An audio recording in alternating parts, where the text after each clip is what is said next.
Welcome to What Not to Do. I'm Kyle Schmitz, and this is episode 19. I've got Sharon Hulce, founder and owner of Employment Resource Group. She grew up on a farm. She's part of the 1AM Club, and her greatest edge, she's going to straight up outwork you. She just wrote a book that could have been called the Prince Charles Syndrome because it's helping people crush their midlife crisis. You're going to love this conversation. Hold tight. We'll be right back.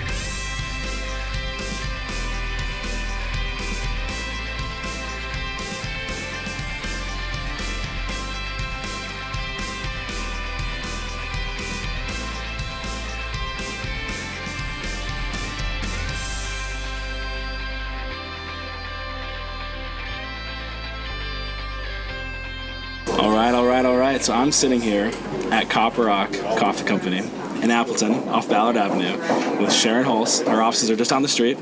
She is a founder, current president, CEO. She's an author, and she's wonderful. Sharon, I'm so excited to be sitting here with you. How are you? I'm good. Thank you, Kyle. I'm excited too. Good. So this is the first time that we've ever met. It is. We just connected via Jeff Middleton, I think it was, right? Mm-hmm. Yeah. Great guy. I think he was episode 5, which is fun. You should take a listen to it if you haven't already. And he speaks super highly of you. So I'm really excited to sit down and get to know you. One thing that our listeners may or may not be aware, but you just found out, is this is unscripted. You didn't get the questions in advance, right? We just kind of gave you a roadmap, so this is fun. Part of what I love doing about this podcast is I get to learn, I get to know you, and it's just a real conversation, which is so awesome. So all that to say, Sharon, tell us just a bit about who you are. Some of our listeners may know of you, a lot may not. So who are you? Where do you hail from? What do you have to do? Talk to us. Who's Sharon? So I hail from just outside of Toma. I was born on a dairy farm. Loved the upbringing of being on a dairy farm, so that was great, but knew as a pretty young girl that I was not going to be a farmer's wife or live on a farm. So always liked the city better. Went to school in La Crosse, got married, lived in the Upper Peninsula for a while. Okay. Ended up in Appleton via a bad airline flight. So moved to where I could at least skip one little puddle jumper, and have been here now 28 years. Wow. And wonderful. Started Employment Resource Group 18 years ago and have been in the search business 24. Yeah, that's wonderful. So, married? I am not. Not her? Okay. Do you have any kiddos? I have one daughter. She's 20. She's at St. Norbert, and she's like the coolest kid ever. That's so awesome. Yes, St. Norbert's a wonderful college. And you still have family out in Toma? I do. My mother lives there, and my brother is still on the family farm. I was just going to ask. Okay, so it's still in the family. Which is awesome. That's exciting. Very, very cool. So, when you're not CEO, president, and writing books, what do you love to do? What are some of your hobbies and interests? Well, I love to travel, and I probably do that more than anything. And anybody who knows me knows I really love to shop. Yeah. So I try to tie travel and shopping together. What are some of the favorite? Do you have are you a frequent flyer to some destination or a place that you really enjoy doing, or do you try to spread it all out? Or? I try to spread it out, although I really love big cities. So I spend quite a bit of time in Chicago. I try to get down there about once every 6 weeks. I stay in the same place all the time, so they know me by name, and I just really love the city, like long weekends just to get away and rejuvenate my soul in my shoe closet. Is it? So I'm not aware. Is this an appropriate question to ask? Like, can you ask a woman how many shoes she has? Yeah, you don't want to know. It's a really big number. Imelda and I are fairly similar. Yeah. Probably not quite as many as her, but I have a lot of shoes. That's awesome. That's so wonderful. So, that's great. So, talk to us a little bit about what you do. So, you founded ERG. I did. You are the CEO. You're the president. You've been doing this for 24 years. Give us a timeline. How did you get to that point where you started ERG? What was the need that you saw? What was that kind of genesis? Kind of walk us through a little timeline then to what you guys are up to today. Yeah, so I started with another search firm, and the thing that sort of drove me crazy, I was very successful. I worked a construction practice solely, and I was very successful, had a lot of fun in the business, but everything was very transactional, so it was really built around, does the guy have a great resume or the gal have a great resume, send it in, and he really didn't didn't know a lot about culture. I didn't know a lot about their organizations, the pace of how people worked. I didn't know any of that. And it really started to weigh on me. Yeah. And the day I knew, Kyle, that I needed to leave is I went in, one of my clients that I had billed $500,000 to in a year, so a very big client, invited me to breakfast down in Milwaukee. He said, I've sent you all this money. I feel like we should get to know each other better. I said, that'd be great. Yeah. And I went in and I talked to my boss about doing that, and he said, this is a phone business. You don't need to do it. That's when I knew that is not going to work for me long term. So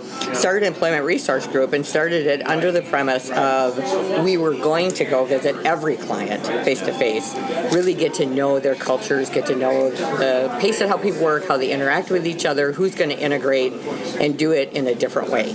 And back then it was very revolutionary. I mean, nobody was doing it. Now a lot of people do it, obviously, and they visit. But back then, we were one of the very few firms ever that went out and actually spent a day inside their doors. Yeah, that's so interesting. So what was that pull for you when your former boss told you this is just a phone business? What was that pull in you? What was the importance? Why did you see the need of building a relationship with people that you were serving? Right. So I take what we do so seriously. So changing jobs is one of the top 3 stressors in a person's life, right? Besides a death and marriage. So for me, knowing that and knowing that we can transform companies and lives in a really significant way, I wanted to do it the right way and be very thoughtful. I didn't want to just throw people in, not really knowing if it was a good fit or not. So by being able to really meet the people, understand who would fit, not just what fits, but who would fit, we were able to make much better matches. And much like a marriage, I mean, you go to work and you spend probably more time at work than you do with your family, right? Making sure that time was good and that it was thoughtful. Yeah. So that's awesome. So you, in your own experience, you identified a big gap in the market. At that time, it was a huge gap. Yeah. So did the dominoes just fall for you from that point, or was it a little bit of a roller coaster? I mean, so when you broke off, when did you decide to spin off and go do your own thing then at that point? So I was with that firm about 6 years when I decided to do that. And early on, it was fairly easy. It was just myself and a phone. As we grew, we had a lot of bumps along the way. Right people. I certainly had a lot of learnings along the way, which I think every person who's in leadership has things that if we could have a do-over or get out of jail free cards, we'd love to pull that at any given time. Yeah. But we'll get to that. Yeah, right. But I think, would I change the journey? I certainly would change things, but I wouldn't not do it again. Yeah. Sounds good. So then when you decided to spin off and start your own thing, you saw the need, you had the concept for it, you developed and said, look, we need to be this is a people business. Mm-hmm. If we don't know our people, how can we serve them? How can we place them correctly, right? So you're helping to bridge that gap. You now have 15 folks that work for you that are part of the ERG team, which is super exciting. So you've been doing this 24 years. Kind of give us a kind of high-level overview of that 24 years, that genesis for the company, for ERG. How did it start, and what does it look like today? So, like I said, we started in what I affectionately call the tongue and group palace because it had all this tongue and group paneling. It was not pretty at all, but it was what we could afford at the time. So, and then I slowly started adding people. I will tell you one of the things that I didn't do well early on, and it's so funny because it absolutely was core in my finding matches for my clients, but I didn't really hire to my own values. The thing that probably was one of the biggest ahas I ever had in my career when I had people who didn't work out and just were not good fits for me, and then all of a sudden getting to the team I have today, which is by far the best team ever, is I wasn't hiring to my own core values. And I finally realized one of the things that I value most is courage. That ability to just put yourself out there and really try and be innovative and creative, and I wasn't hiring to that value. And it just wasn't working. I had a lot of people that just did not, for whatever reason, work out. And when I finally unpeeled the onion and said, okay, what is it that is making these people not work out? There's a lot of things. I mean, I'm a better leader today than I was then. I wanted everybody to work how I worked, and I wanted everybody to work at the pace I work, which is a torrid, crazy pace. Today, I try to be much more thoughtful about that.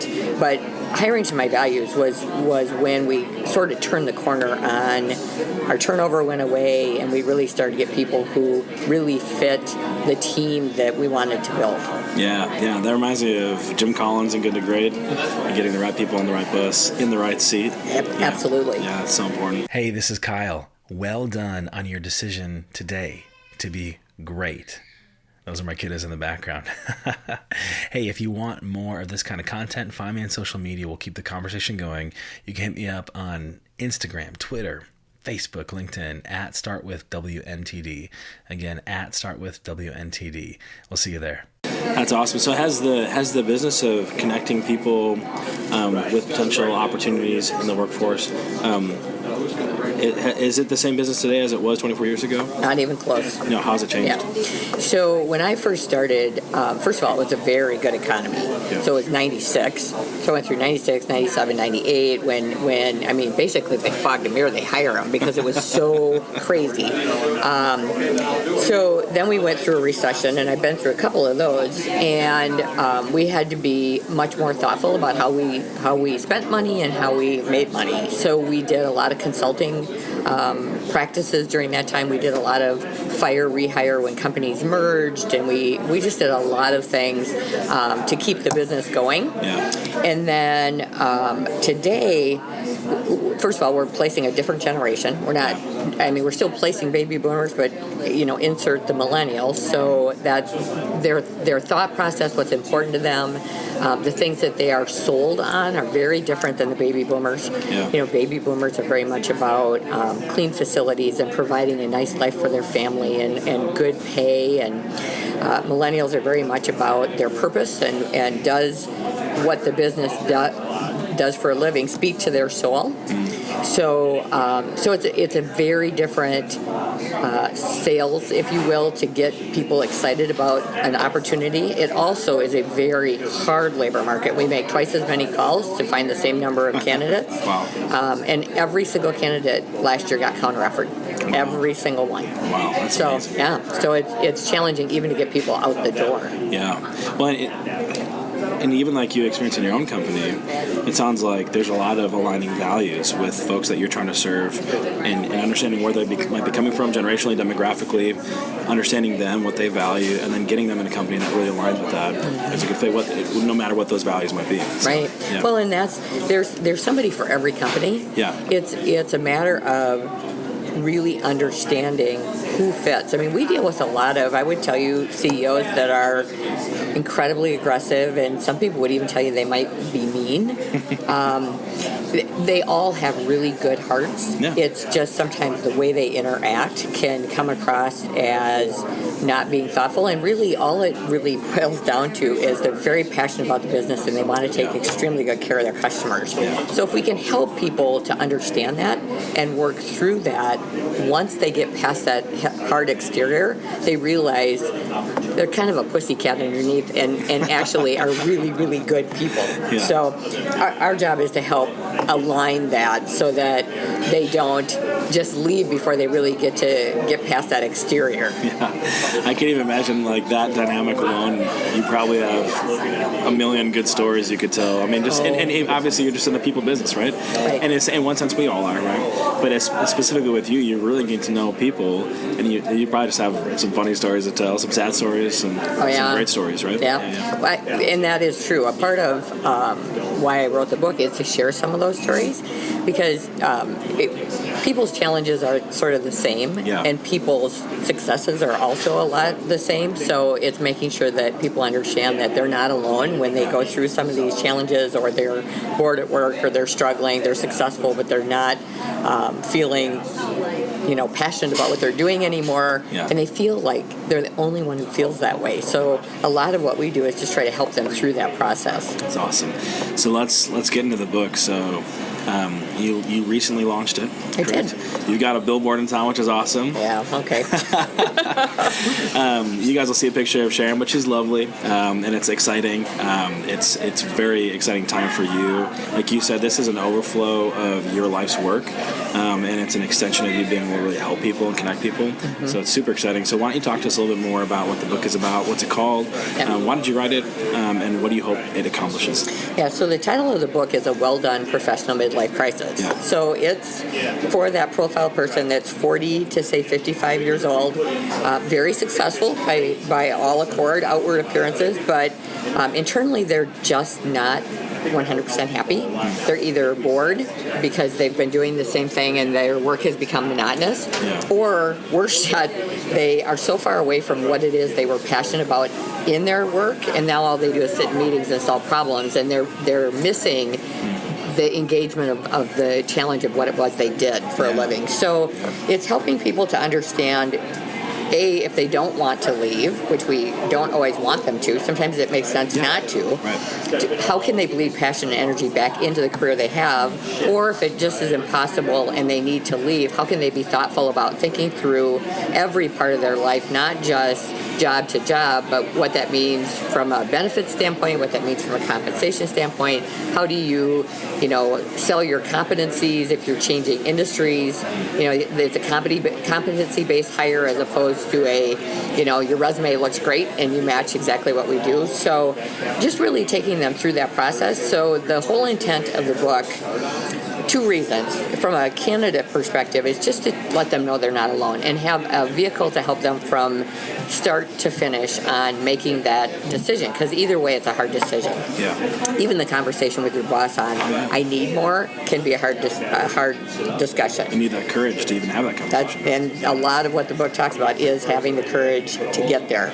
And then for a company, I call it the Prince Charles syndrome, where you have this group that you sort of forget about because they're your solid citizens, right? They're always there, they're always solid, they do their work, they're not messy, and we're so focused on the employee engagement of the millennials that group is sort of being missed, and they're the ones too that really need a new project, or they need to continue to be challenged because the early innovation that they had when they were younger in their career isn't there anymore.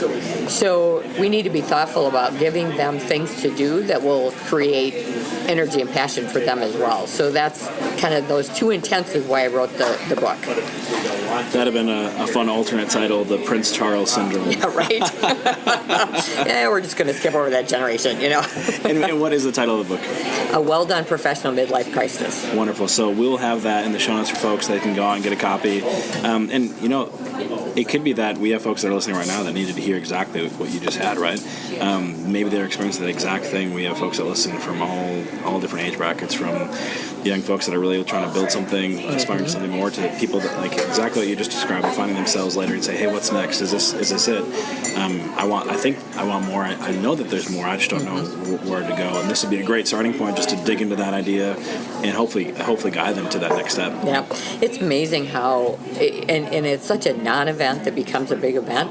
The number one reason we see people come to see us is they turn 50. And, they're like, well, my life is half over. Of course, that's assuming they're going to live to be 100, and everybody assumes they're going to, right?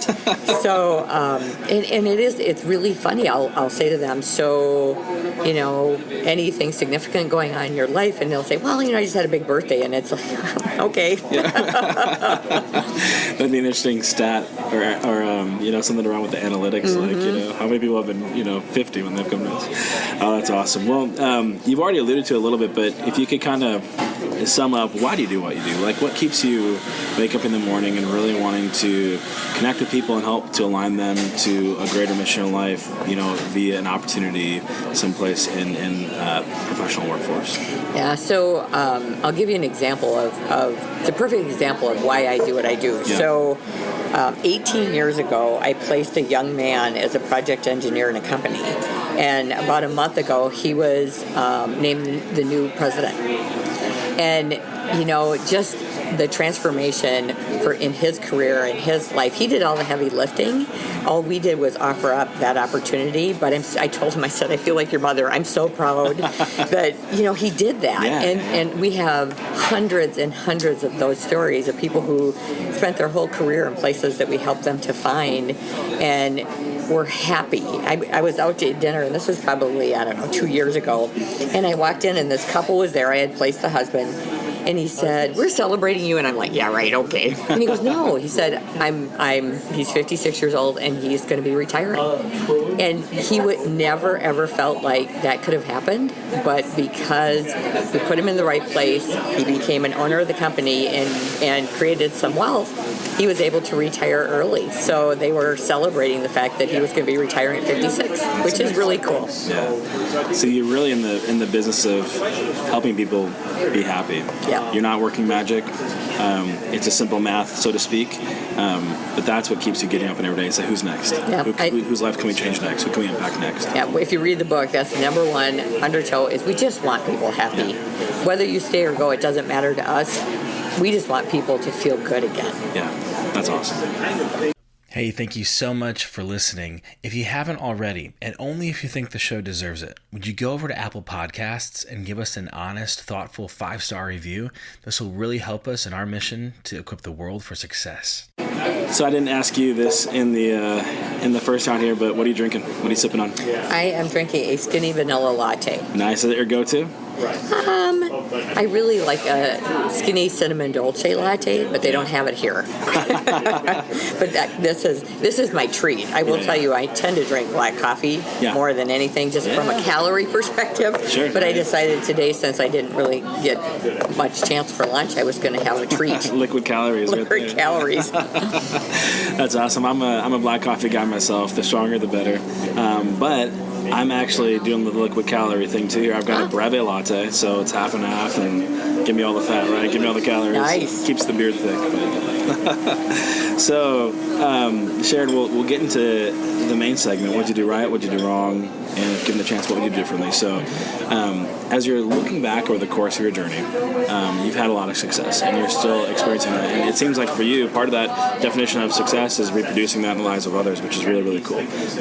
So as you look back, what are a few things that you say, you know what, I really did this right, and that you would unabashedly encourage someone else to go ahead and make the same choice or decision? So I would tell you that within the executive search industry, I speak a lot, and the thing that I think is kind of the number one thing we did right is we established a very strong process from start to finish on how we find people, present people, integrate people, that whole piece of it. And it makes it easy for our employers, and it makes it easy for our candidates to get through the process. So I think that's a big piece of our success. We demonstrate the process every time we go out, and people understand exactly what they're going to get for their money. Yeah. So, and for candidates, it's good because people don't always understand what does a recruiter do, right? They don't really get the whole process. So by us having a really definable, explainable process, it helps everybody to understand A to Z what it's going to look like. Yeah, that's important. So did you map out that process before you went after the first client, or did you kind of have it already in mind, or was there a bit of iteration there where it kind of developed a little bit along the way? I absolutely would tell you it was developed along the way, and our clients helped to develop it. Yeah. So probably at about year 3 or 4, I realized that if I was going to grow the business, I needed to do this. So we had focus groups with several of either the president of the company or some HR professionals. We brought them in and said, how would you like to receive information? What would be helpful to streamline your process? How many candidates would you like to interview, and what kind of proximity of time? So our process really was the brainchild of a group of clients that by them telling us what they ideally wanted, then we just figured out a way to present it to them. So as much as I'd love to say it was my idea, it wasn't. Yeah, but that's huge. I mean, giving your clients a a feeling and a sense of ownership in how this process goes. And so it's like, and then it kind of goes in line with you getting to know people better, what serves people the best, and what brings about those desired results. Yeah. I would say that, ours is a sales business. Every business, like you said, everybody sells. If you don't understand the voice of your customer, I don't know how anybody's successful. Yeah. So for me, and the interesting thing is, because of my personality, my clients became my friends. I mean, I would do things with them, and I went to weddings, and I went to, you name it. So because they were friends, we could have really candid conversations, and they were honest about really giving us good feedback, especially early on. Yeah.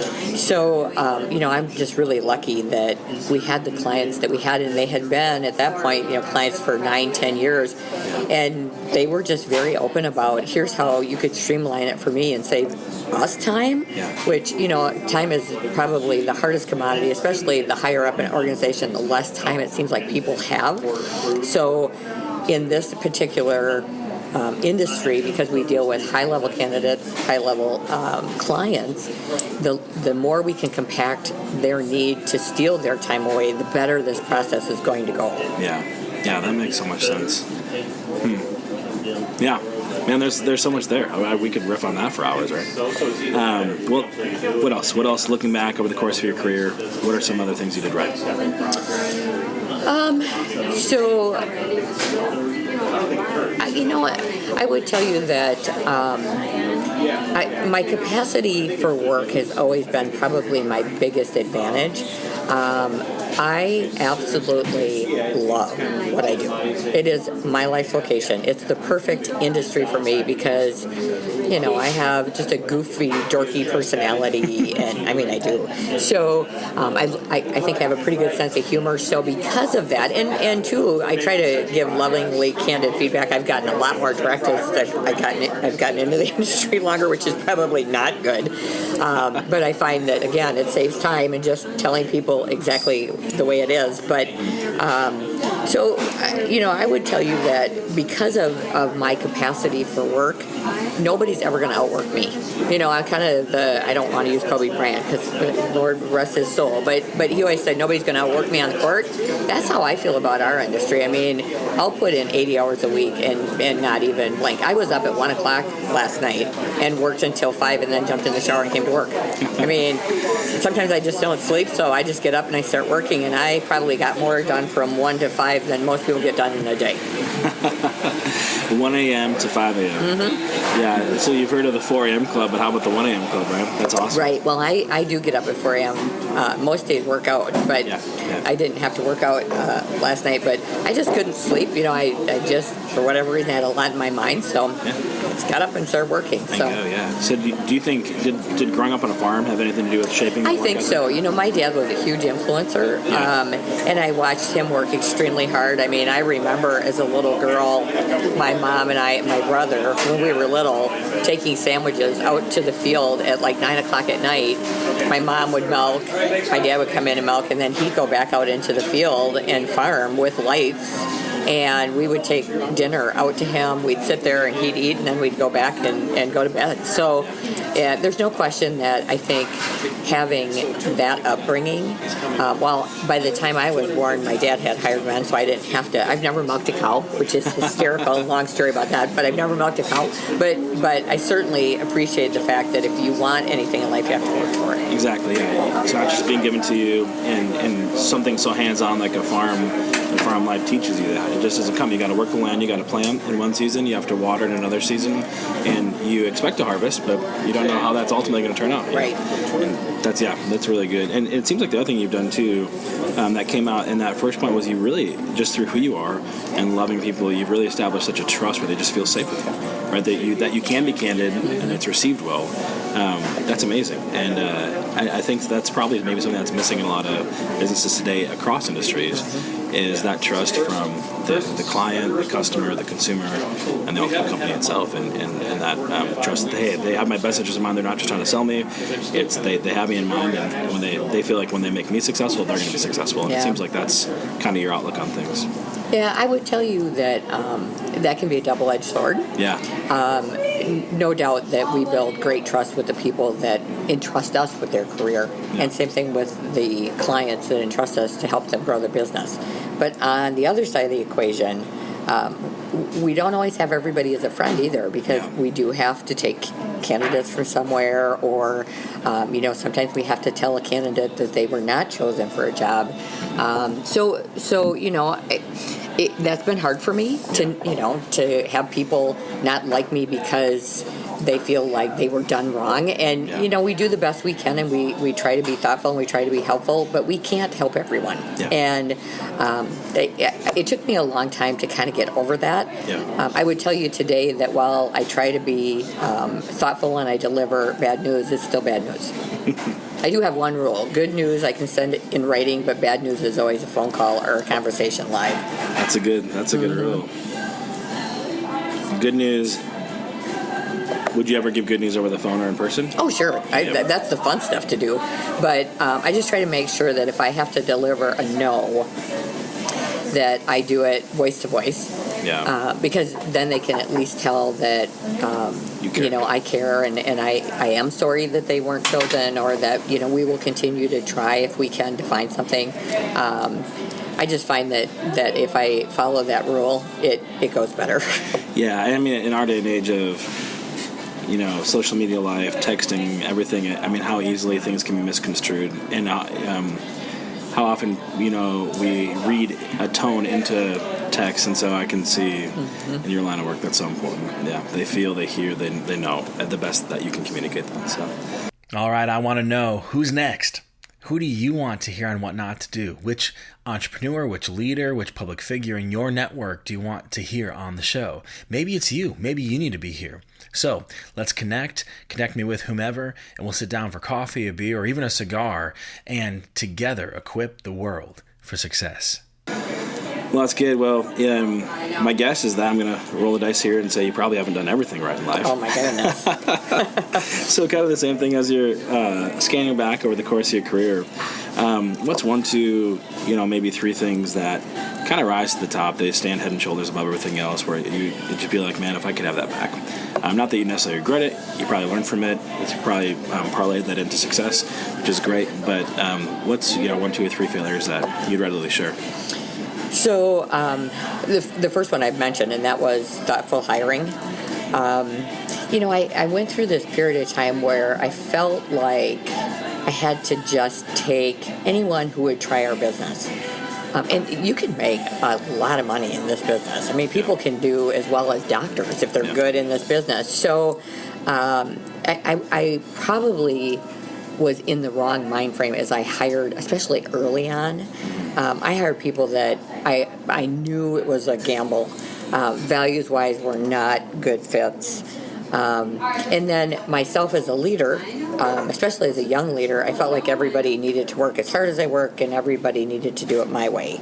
And while we still have our process we follow, and that process works, so we like to follow that, I've tried to be better about not only letting them kind of, interject their own style, but on the other side of the equation, really being thoughtful about everybody's not going to work at my pace, and just knowing that most people don't need to work at my pace to be successful. You can definitely work smarter, not harder. I like to think I work both, but there's a lot of circumstances where I don't always have very good balance, and they want good balance. And I have finally gotten to a place in my life where I honor that more. I give more vacation. Everybody in our organization gets 4 weeks vacation right out of the chute.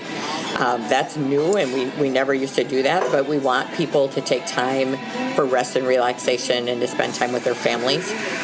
So we're trying to be more thoughtful about making sure that people feel cared for. I spend a lot of time, probably too much time, in thinking about what can I do for them to let them know I appreciate them, because we do have to work hard. I mean, we are incredibly busy. We always have a lot of searches going on at any given time. So because they work so hard, I try to make sure they know I appreciate that. Yeah, it's so important. So how would you how would you phrase that in like a don't do this type of way? Like if you were to tell someone what not to do regarding hiring for your team, how would you say it? You'd say don't do this. Yeah, I would tell make sure that you know what values are most important to you, and know that some of the young leadership you'll evolve through that, and always put the person first, not necessarily your own needs or profits first. Always focus on the person. And then, once you get to the point where you start to establish people that really are a good culture fit and good from a values perspective, allow them to work in different ways than you work. It doesn't necessarily have to mean that everybody needs to be little images of you. And it took me a long time to understand that. I mean, when I started ERG, it was not very old.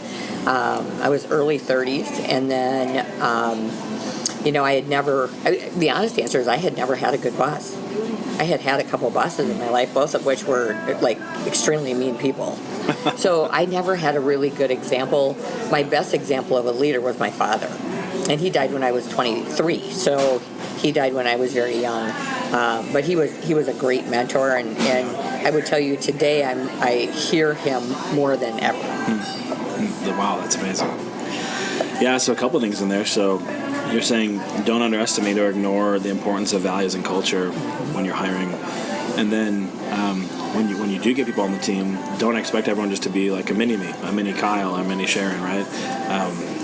You're saying, and kind of like what you're doing in the clients that you're serving, you're getting to know them and kind of see their strengths and abilities. And you're saying, hey, guess what? Your team, your clients too. We should be doing the same thing with our own team, and getting to know them and then helping them to position them to really succeed in the company, not just expect them to look like a Kyle or look like a Sharon. Not that people can't adopt traits and qualities and all that kind of stuff, and they should. But you don't want just like a clone or clowns running around, being something or someone that they're not, right? Right. Yeah, I would, when I look back, I kept people too long that I knew were bad culture fits and were very negative. And I kept them because they might have been a better producer, or, I didn't want to have turnover. Today, when I look at my team, so we're starting to build some really nice tenure within the organization. And when I look at that team, they all really take good care of each other, and they're very kind to me. I try to be really good to them back, but they're really kind to each other, and they take time to really take care of each other.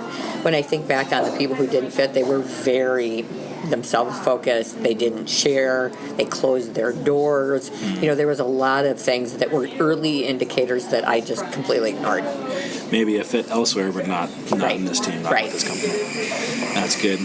What else comes to mind as far as looking back and a failure that rises from above? Boy, there's so many. You can do multiple episodes if you want. Yeah, right. there could be an ongoing list.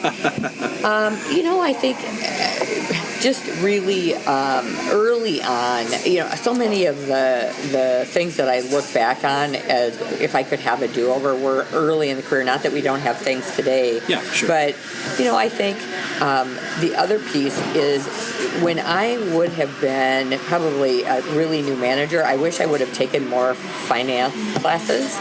I was really, really lucky that I had a gentleman. I was in a Vistage Tech Group, and he was a CPA, owned a company, and he came down during the recession because I just was worried if we could even make it or not. And he came down and he really helped me strip apart my P&L. And it was only at that point that I became more of a thoughtful financial leader. When you're in sales, you focus on sales.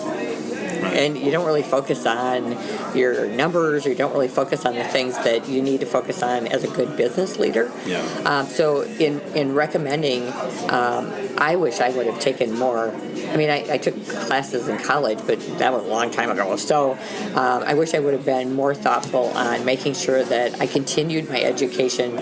Fox Valley Tech has classes, and all the universities offer classes of really making sure that I stayed on top of our numbers, because it took us longer to grow than I would have liked, and a lot of that was just us paying attention to the top line, but not necessarily the bottom one. Yeah. So is that? Yeah. So you're saying your strength for sales, we're working with people, all that kind of stuff. And in a sense, you're saying, hey, don't just ignore the things that aren't necessarily your strengths, especially if you're leading, and especially something as crucial as cash flow. Right. Exactly. Right. That's interesting. So how would you say that? Like, would you say it in that way? Like, hey, don't ignore the money, or how would you? Yeah, I mean, or just I think so many of us we're very top line focused. Yeah. If we bring in a lot of revenue, we feel good, but that doesn't necessarily equate to profits. And I see a lot of businesses, not it can be any number of businesses that.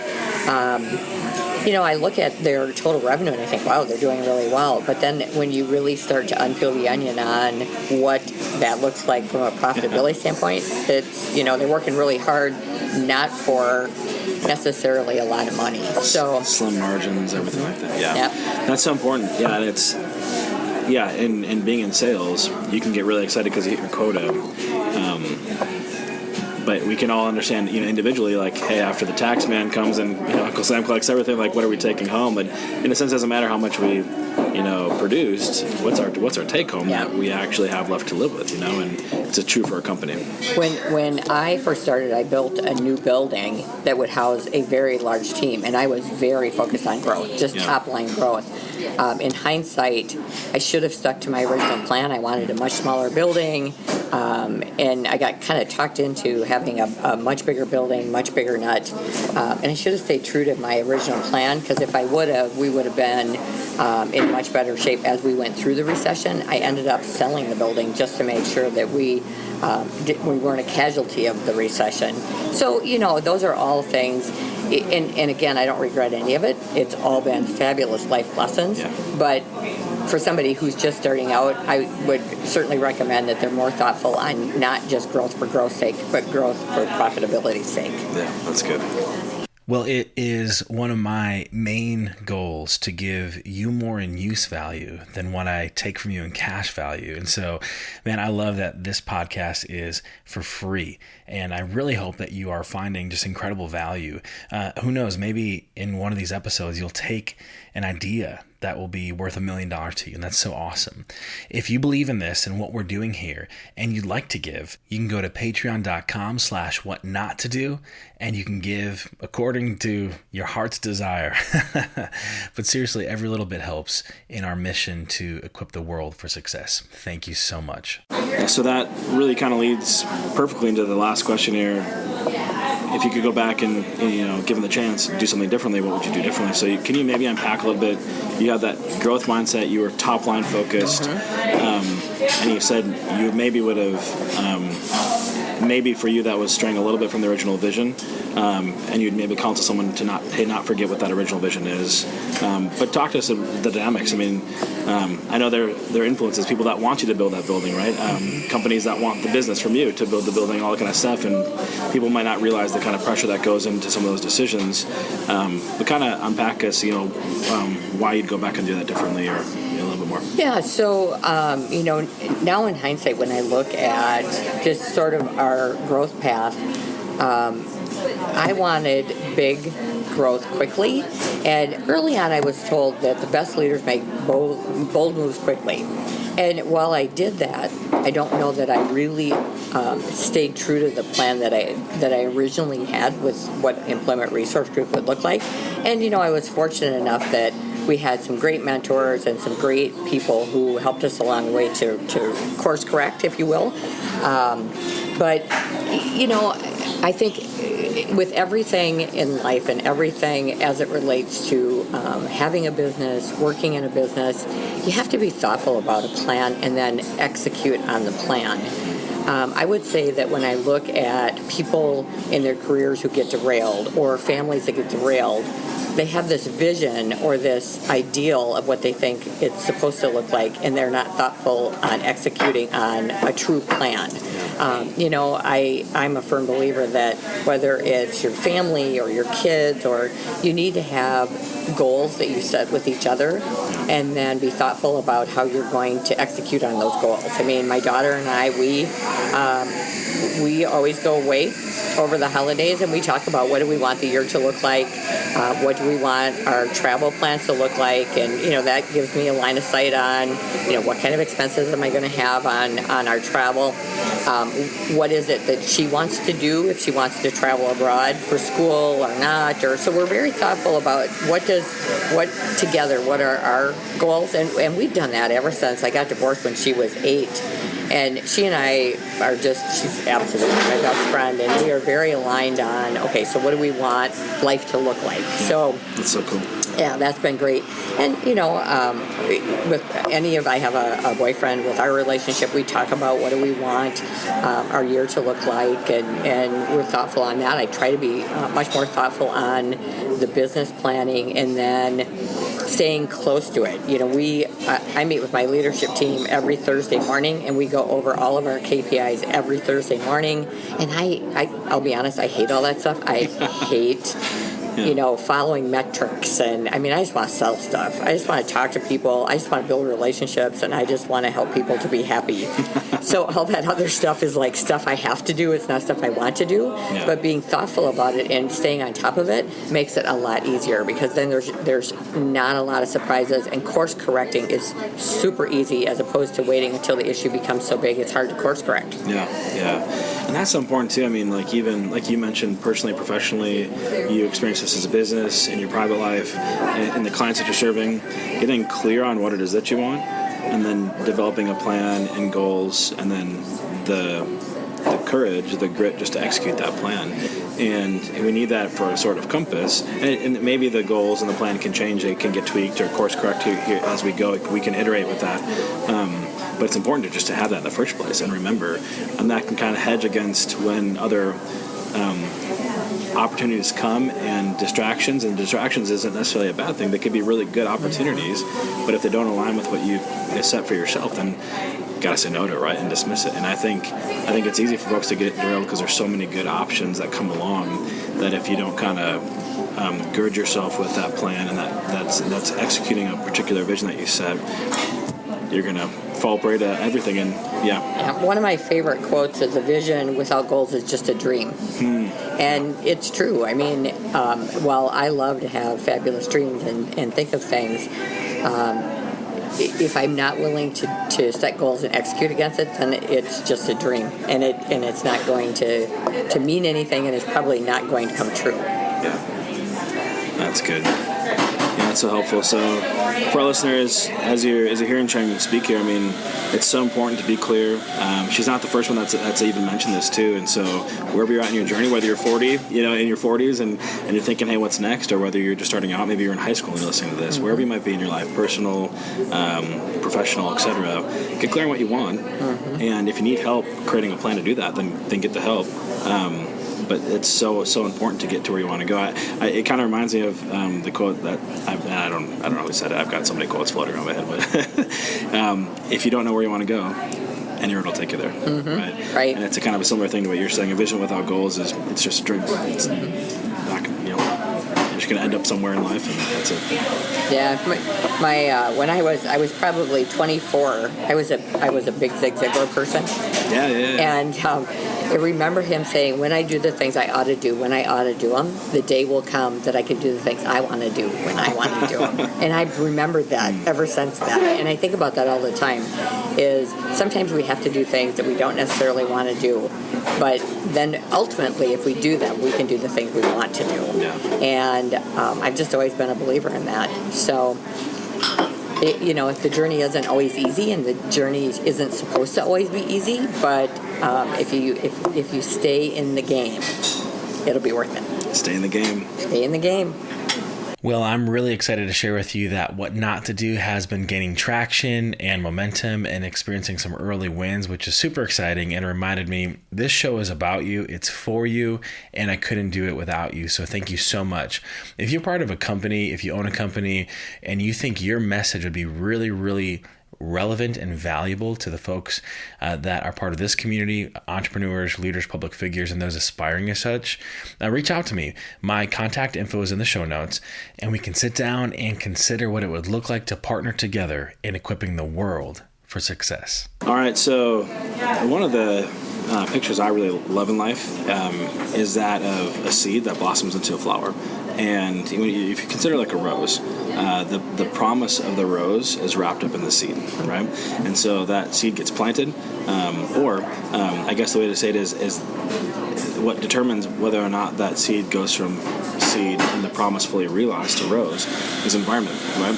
And we, in life, we are so inescapably influenced by our environments, our surroundings. So like with this rose seed, it needs sun, it needs water, and it needs them in the right proportions. Otherwise, it can get, squashed or cut down from something else if it's not guarded or protected. If that seed falls on blacktop, it's not going anywhere, And human life is so much like this. And so we're shaped, we're influenced by our surroundings, the people that are in our lives, etc. And sometimes we're not even aware of who's shaping us and how we're being shaped. And so I don't know that we could write down a list of everyone that shaped us in our lives. And sometimes people shape us positively and negatively. We've had, I've sat down with folks that have told me that, the biggest person that had an impact on their lives was someone they were young who told them that they would never be anything in life. And that's just amazing, So it can come positively, it can come negatively. It could come directly. Parent, teacher, coach, boss, something like that. It could come indirectly. Someone that we've never met, but we've read all their books, listened to all their lectures, whatever it might be, and we would say, I would not be who I am today without them. So, Sharon, I'm curious for you, who is that person that comes to mind, and probably several, but that you would not be who you are today without their presence in your life? So, well, I would start with my father, because he was, and both my parents were, and my mother today, she's still alive and she's a great influence. But when I was a young girl, probably about 12, 13, 14, my dad was the person who made me do things that in a million years, A, I didn't want to do, and B, I was like, you're really going to make me do that? So he would put me in all these public speaking contests for 4-H, and he made me do all these things. And he would always say to me, you're the one. And the cool thing about my dad is we have 4 in our family, 4 kids. He made every one of us feel like we were the one. Yeah. So we always thought we were his favorite, but we all were his favorite. It's a good dad. I know, it's a good dad. But he made me do things early on that absolutely transformed who I am. Yeah. And so much of who I am is like him. My dad was a very intuitive guy. He was a really good strategic farmer. He did things that nobody else had done on the farm. And I think that whole entrepreneurial thought leadership, what the hell, I'll try it kind of thing came from my dad, right? So certainly his influence, especially early on when I was young and very impressionable, came from him. My faith in God is certainly keeps me grounded, and just is amazing. And then as I've gotten into business, I've been really, really lucky. We do a lot of searches for our community pro bono for the not-for-profits, and everybody says that's so nice that we do that, but I've gotten 100 times back. John Bergstrom became a mentor of mine because of one of those searches, and just his early advice in business. He gave me, first of all, a lot of the things that are in the book, some of those early learnings about people and about taking care of the customer, or in his case, the guest. A lot of those things. And I've had a lot of female friends, Kathy Seifert, Kathy Tierney, all those people have influenced me as far as how to be a better business person. We have candid conversations about life, love, and the pursuit of happiness. And I love that about all my friends. My team are great influencers because they're fun and they're funny. So the thing I love about my team is they influence me every day to be a better person and to laugh and to be a dork, which I love. My daughter, she's the reason why I do what I do every day. She makes me get up and she makes me want to be better, because I want to make her proud. I want to be able to give her a college education. I want to be able to help her with a home. I want, so there's so many people, and you're right. I mean, I think, and again, as it relates to advice to somebody who's younger, get a mentor. Absolutely get a mentor, because it's transformational to have a really good mentor in your life. Yeah, well, speaking of advice, that's really good advice, but I'm not interested in really good advice. We were joking off air about how sometimes how hard it is to think about like bad advice. So that's the question, Sharon. What's some of the worst advice that you hear floating around? And again, the way that I set it up, it's like you kind of crank away a copper rock or whatever it might be, and you hear someone over at table 19 tell his buddy to do this, that, or the other thing, and you just stop, you cringe, the blood's rushing through your veins, and you're like, that's the worst advice I've ever heard. You're ready to go over there and just talk some sense into him. So for you, what's just some really bad advice you hear floating around these days? So I'm going to equate it to our business because that's where I live, so much. Probably the worst advice. I hear a lot of, for example, candidates that will go to circles of influences, and either they'll tell them that they need to hurry through the process of finding their life location, which it seems like the more people hurry, the less they really absolutely find the right thing. So when we take people through a process, we want to make sure it's a good fit both ways, and being really thoughtful about thinking through, are my values in alignment with this organization, and being willing to ask the questions on, tell me about a hire that didn't work out and why it didn't work out, and so that you get a lens on that. So that willingness to do that, and the fact that 90% of people don't do it, it's just really bad advice. The other bad advice, and it happens every day, is taking a counteroffer, because in my 24 years of search, I've had lots of people take counteroffers. I have only had one make it past 18 months after accepting a counteroffer. And it's unfortunate because it's a finger in the dike type move till they can figure out what to do.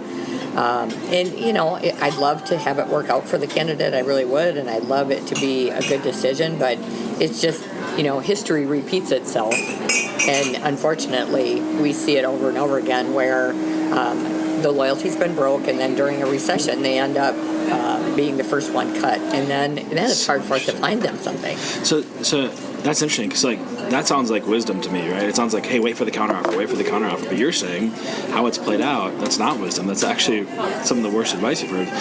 Why do you have any speculations as that kind of phenomenon? Like why people that go for the counteroffer, it ends up not actually working out long? Well, so I think about it from two lenses. One as their recruiter, and then one as an employer myself. And I think the biggest thing is it's loyalty, it's trust, it's respect. When somebody has been out looking, and that they are to the point where they actually received an offer from someone else, and they come to you almost with the expectation that you're going to work to keep them. It's almost it creates a little bit of resentment within those employers. And while they'll do it because they need to do it, because they need to make sure that there's continuity, the first opportunity that they have where if it's a recession or they find another person who could take that person's place, and that's what we see. I always tell people, just have the conversation before you go out and start looking for a job. Yeah. If things aren't the way you want them to be, just go talk to them. I mean, everything in the world gets solved just by communicating. You mean if we keep it all in, it's going to just go worse for us? Is that what you're trying to tell me? That's exactly right. Just talk to people. Oh, that's awesome. You heard it here, folks. Don't wait for the counteroffer. Waiting for the counteroffer is some of the worst advice. And that's amazing. Maybe it goes back to that idea of the relationship and the trust. Like you said, companies, and maybe they're not consciously thinking it, but subconsciously they kind of mark the person as maybe not super loyal, committed, or that'd be hard to maybe quantify, with data, but really interesting. The data that does show most often doesn't work out. Yeah, if you Google counteroffer, you'll see tremendous amount of data around what we're saying, and that is that long term, short term it works out fine, but after about 18 months, that's when they're not there anymore. And like I said, if you're not happy or you're sensing that you should be making more money or you'd like a different role or you'd like more to, just go talk to them. Have the conversation. It's all about having the courage to have that thoughtful, caring conversation before you get to that point. Yeah, it's so good. So important. All right, last but not least, it's rush hour, Sharon, in every major city in the world, even Chicago, right? And billions of people probably listening to this episode with Sharon Hulce, right, on what not to do. And once you know it, they look up, and lo and behold, it's Sharon's billboard. What message do they see? What message, Sharon, do you want the world to see? Probably not the one that's on the billboard on 41. That's just about a book. If it was just a billboard for me, and that is that, just take care of each other.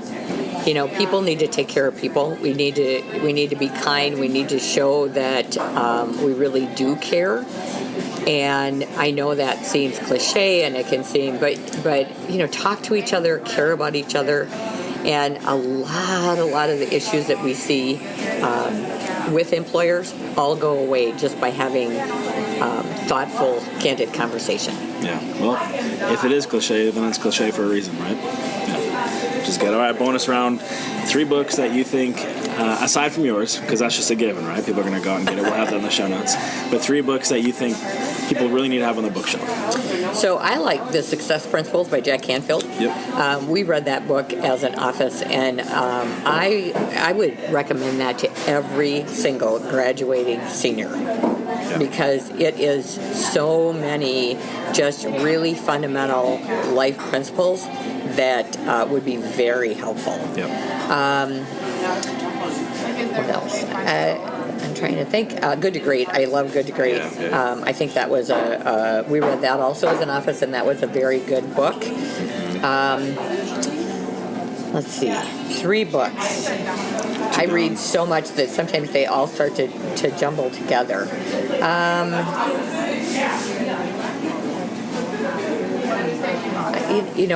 I'm more off. I love everything by Simon Sinek. Yeah, he's great.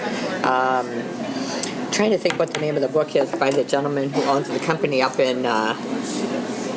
Just saw him speak not very long ago. It's up in like Coleman or something. I can't remember the name of the book, but that's also a great book, and it's about people, taking care of people. I can't remember the name of it. I'm getting old, Kyle. Hey, that makes 2 of us. I'm getting gray hairs in my beard. So. Okay, you're half my age, so okay. Well, good. So I'll see if I can't find that one down. But yeah, anything from Simon Sinek. And we talked a little bit earlier about Start With Why. So would that be one that you'd recommend? Yeah, I love that book. For sure. That's a great book. Especially, I think, more so, that book, I think, was targeted at a younger generation. I think the baby boomers, I'm a baby boomer, I think the baby boomers need to read that to really understand purpose and why of that generation and how we communicate that, because no longer are clean facilities, climate controlled, and a safe place to raise kids the primary focus of why people want to be in a company. Yeah, that's exactly right. Yeah, foundational read, and same thing with Success Principles too. I mean, there's so many important things there, and practical. It's not all just like kind of theories and ideas. No, it's very practical. Yeah. And I told Katie to read it, and I think every graduating senior should read that book. Sharon, this has been absolutely wonderful. I've really enjoyed our time together today. I hope folks felt like they were sipping on a skinny vanilla latte with us here at Copper Rock and just enjoying the conversation. And I hope they've been helped. I think one of the really cool things about me being able to kind of broker the conversation of your story and other folks that are striving to learn and get clear on what they want in life is, who knows, maybe one thing that you said would have given someone $1 million idea, or one thing that you said would have been that point of giving someone life or the push in the right direction to radically change the course of their life. I love that. I love impacting people, and I couldn't have done that today without you. So thank you so much. Yeah. Thank you for asking me. Yeah. So if people want to get in touch with you, we'll have your book in the show notes, but how can they connect with Sharon? So best way to connect with me is via email. Okay. So it's Sharon, SHARON, only one R, at ergsearch.com. Perfect. Okay. If you're looking to be connected, if you're looking to try to learn from Sharon, whatever it is or whatever it might be, start there. And you're on LinkedIn as well? I am. Awesome. Another great place. And go get the book. Be changed. It'll be awesome. So, awesome. Thank you so much, Sharon. Yeah. My time with Sharon was absolutely wonderful. Such seasoned advice and so much wisdom, and just a delight to be with. Yeah, wonderful. So let's recap. First, Sharon told us don't ignore values and culture, and really don't underestimate values and culture. In her line of work, she's aligning people with opportunities, and really it's so much more than just a skill set for a specific, she's not trying to put a round peg in a round hole. She's lining so much more than that, and how important values are. And when you get a group of people together that are living in a certain way according to certain values, it creates a culture, and aligning that is so important. You can't underestimate that. Secondly, don't expect mini-me's. Don't expect mini-me's. We maybe as leaders, we want to project how we do things on everyone else, and that's how they should do things. And because, we get up at 5 a.m., they should get up at 5 a.m. And because we do X in a certain way, that they should do X in a certain way.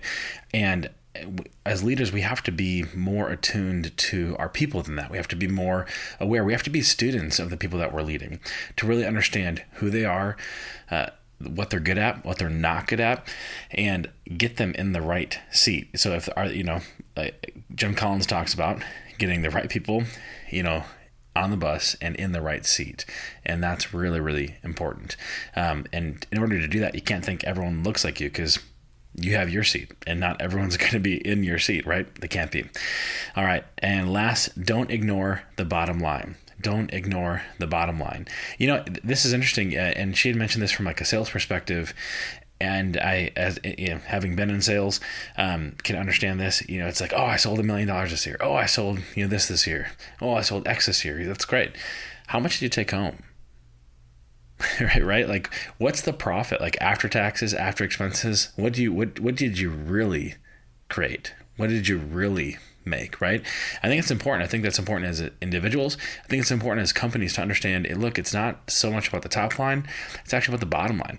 When you consider the top line, well, what about the cost of the sale? How much did it cost you just to get the sale or to sell the $1 million or whatever it might have been, right? I mean, there's so much that factors into that. So it's not necessarily the right number to focus on. You do not want to ignore the bottom line. The bottom line is really the take home. It's the more important number. Well, thank you so much for listening. This podcast is about you. It's for you, and I couldn't do it without you.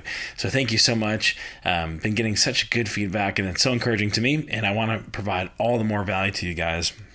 One way that you guys can help with that is if this podcast has been a help to you, share it with friends, share it with your networks. If you're in Facebook groups, etc., put out an episode that was really, really helpful for you, or tag me in it, or whatever that looks like. Another way that you can also help would be by giving us a 5-star review on whatever platform you listen, Apple Podcasts, Spotify, etc. That helps to get these stories out to the world. Otherwise, no one knows about it or thinks it's not any good, right? So anyway, that you guys can help out in that regard. It was super, super helpful.